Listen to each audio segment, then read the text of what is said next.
नमस्कार दोस्तों।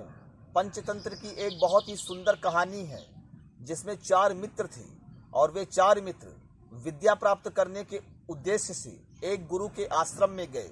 उन्होंने अपने गुरु की खूब सेवा की और गुरु की सेवा से जब गुरु प्रसन्न हो गए तो उन्होंने अपने विद्यार्थियों को अलग अलग प्रकार की विद्याएं सिखाई।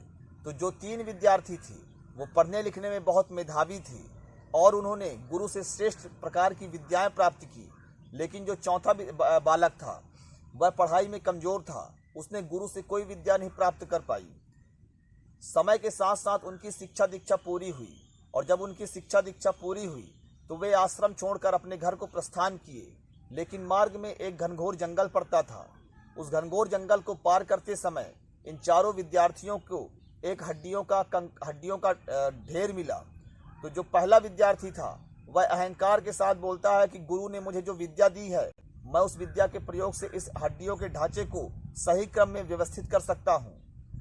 तो दूसरे ने कहा कि यदि तुम इसको व्यवस्थित कर दोगे तो इसमें मैं जो भी मांस और जो भी खून वगैरह चाहिए वो मैं सारी चीजें इस पे ला सकता हूँ।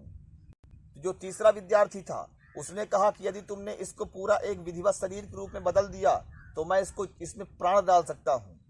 तो उनकी यह बात सुनकर चौथे ने कहा कि ऐसा मत करो, देखने से प्रतीत होता है कि यह एक शेर की हड्डियां हैं, आप इसे जिंदा मत करो।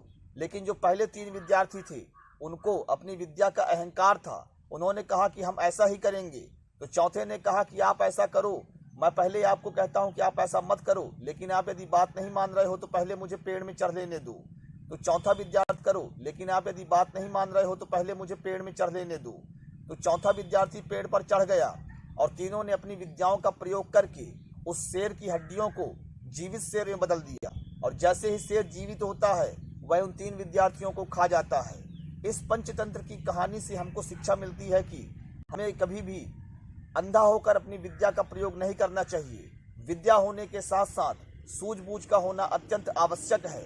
यदि हमारे पास सूझबूझ होगी तभी हम अपनी विद्या का सही प्रयोग कर पाएंगे, नहीं तो उसी विद्या का प्रयोग हम तरह तरह की दवाइयों बनाने में कर सकते हैं या इस दुनिया को खत्म करने के लिए मिसाइल बनाने में कर सकते हैं। इसलिए विद्वान होना बड़ी बात नहीं है, अपितु सूझबूझ से भरा हुआ इंसान होना आवश्यक है, बुद्धिमान होना आवश्यक है, ज्ञानी होना आवश्यक है, समझदार होना आवश्यक है।